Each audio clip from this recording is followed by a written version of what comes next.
ஹரஹர சங்கர ஜெய் ஜெய் சங்கர.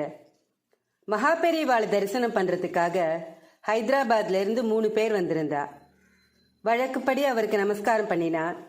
அவ கிட்ட மகாபெரிவா, என்கிட்ட ஏதோ சொல்ல வந்திருக்கேள் மாதிரி இருக்கு, என்ன விஷயம் சொல்லுங்கன்னார். வந்தவா 3 பேரும், நாங்க ரயில்வேல வேலை பார்க்குறோம், எங்களுக்கு நல்ல வேத வித்வான் வேணும். எங்களுக்கு வர வாத்தியார் நன்னாவே எதுவும் பண்றதில்ல பெரியவா, மந்திரத்தை எல்லாம் தப்பு தப்பா சொல்றார். அதுக்கு அர்த்தம் தெரிஞ்சுக்க ஆசைப்பட்டு அவர்கிட்ட கேட்டா அவருக்கு சொல்ல தெரியல. கடகடன்னு மந்திரங்கிற பேர்ல என்னவோ சொல்லிட்டு போறார். எங்காத்து குழந்தைகள் இதை பத்தி குதர்க்கமா சொல்றச்சே கஷ்டமா இருக்கு பெரியவா அண்ணா. அப்போ ஒரு தபால்காரர் வந்தார். பெரியவா தபாலை வாங்கி பார்த்துட்டு அந்த தபால்காரர்கிட்ட, ஏன்பா இதுல பின்கோடு வருது அப்படின்னா என்னன்னு தெரியுமான்னு கேட்டார். தபால்காரர் தெரியாது பெரியவான்னு சொல்லிட்டார். உடனே ஹைதராபாத்ல இருந்து வந்தவா கிட்ட, உங்களுக்கு தெரியுமோன்னு கேட்டார். அவளும் தெரியாதுன்னு சொல்லிட்டா. உடனே பெரியவா, பெரிய பெரிய படிப்பெல்லாம் படிச்சிருக்கேள், ஆனா உங்களால பின்கோடுக்கு அர்த்தம் சொல்ல தெரியல இல்லையா அப்படின்னார். சரி பரவாயில்ல, பின்கோடுன்னா போஸ்டல் இண்டெக்ஸ் நம்பர்னு அர்த்தம், தெரிஞ்சுக்கோங்க.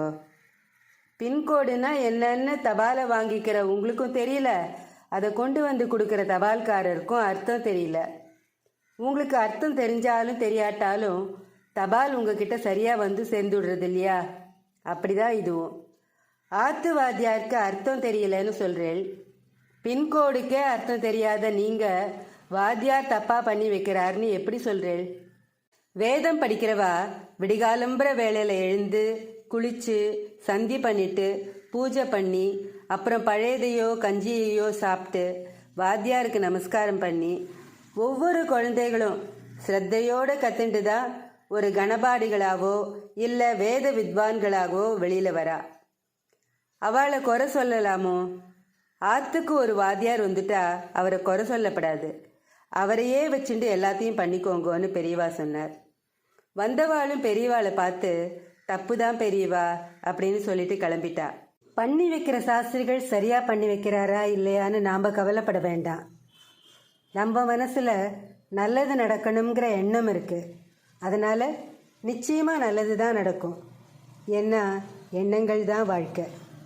அதனால யாரையும் குறை சொல்லக்கூடாதுங்கிற பெரியவாளோட இந்த அறிவுரையை நாமளும் நம்ம வாழ்க்கையில கடைபிடிப்போம். நல்லதே நினைக்கலாம், நல்லதே நடக்கும். ஸ்ரீ மகாபெரிவா திருவடிகளே சரணம். ஹரஹர சங்கர ஜெய ஜெய சங்கர. காஞ்சி சங்கர காமகோட்டி சங்கர.